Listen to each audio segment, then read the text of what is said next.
The stars above flickered like distant memories, ancient and unchanging, watching as they had for millennia over Earth. Deep in the jungle, where time moved at the whim of nature, a great ship tore through the atmosphere, its sleek, obsidian hull glowing against the darkness before vanishing into the thick clouds. The Yautja had returned. Long before humanity understood the concept of civilization, the Yautja, known to humans as predators, had walked the earth. They had come not as conquerors but as hunters, warriors bound by tradition, their purpose woven into the fabric of existence itself. Their history with Earth was not one of simple conquest, nor even domination, but of challenge, a test of strength against the most formidable lifeforms the planet had to offer.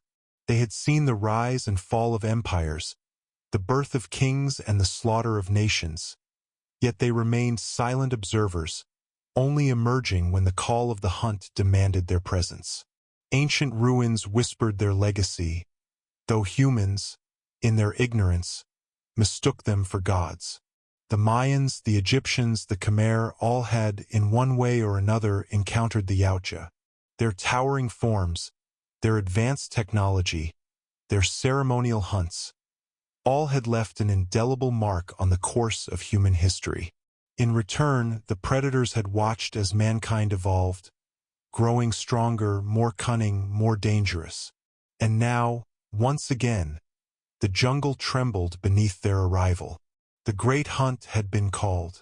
Deep beneath the earth, within an ancient temple long buried under centuries of vegetation, the ritual site remained intact.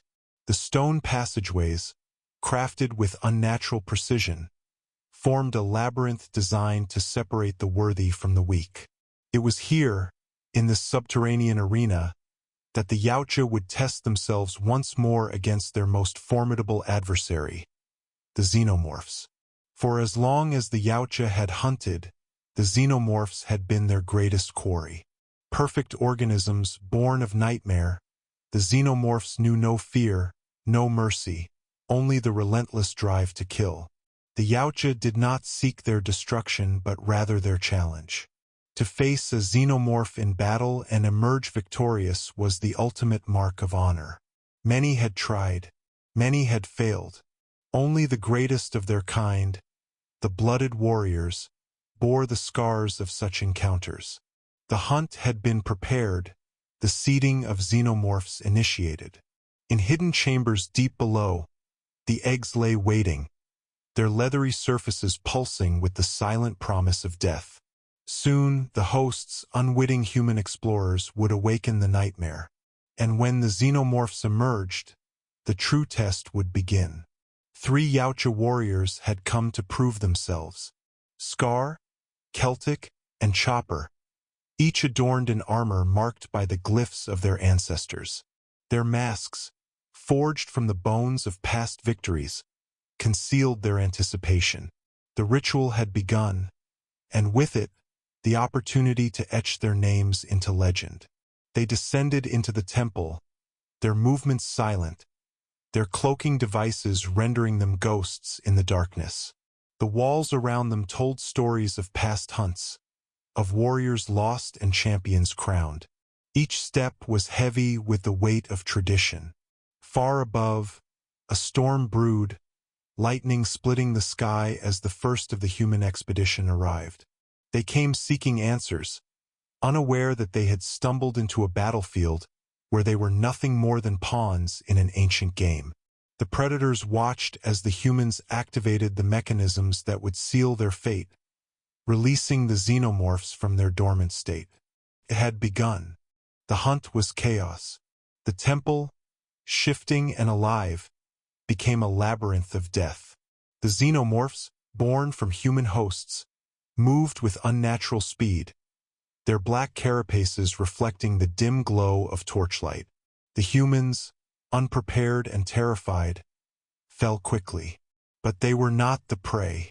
The Yautja did not concern themselves with weaklings.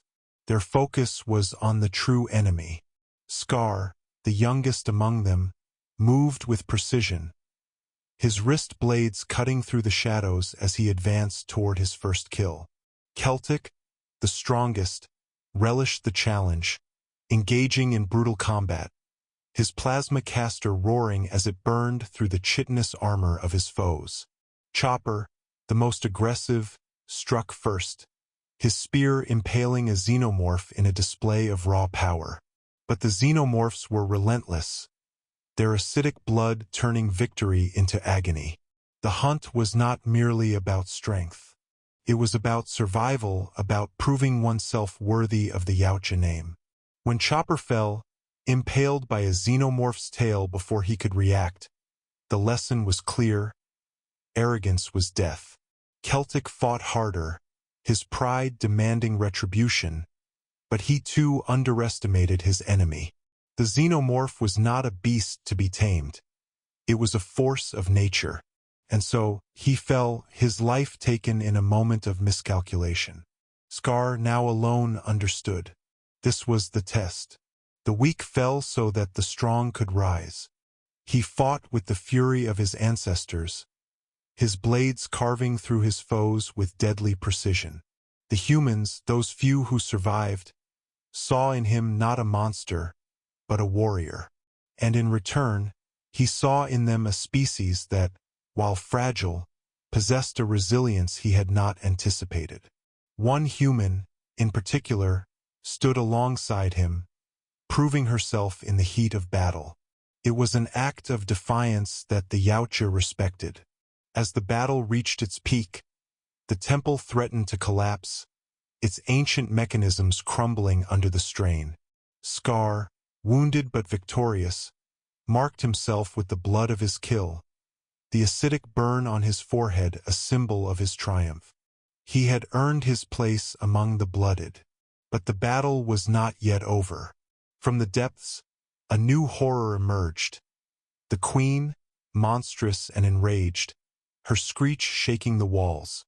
It was not a fight meant to be won, only survived. Scar and the human fought together, a temporary alliance against a common foe.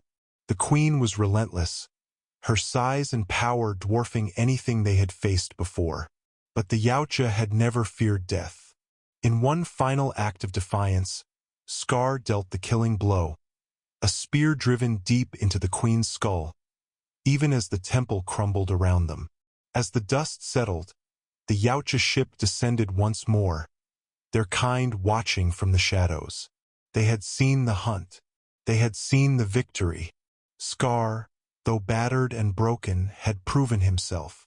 And in a rare gesture of recognition, the human who had fought beside him was acknowledged, not as prey, but as a warrior. The Yautja left as they had come, silent and unseen, their presence leaving only echoes in history.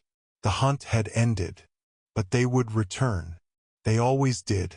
The stars above flickered, watching, waiting for the next hunt to begin.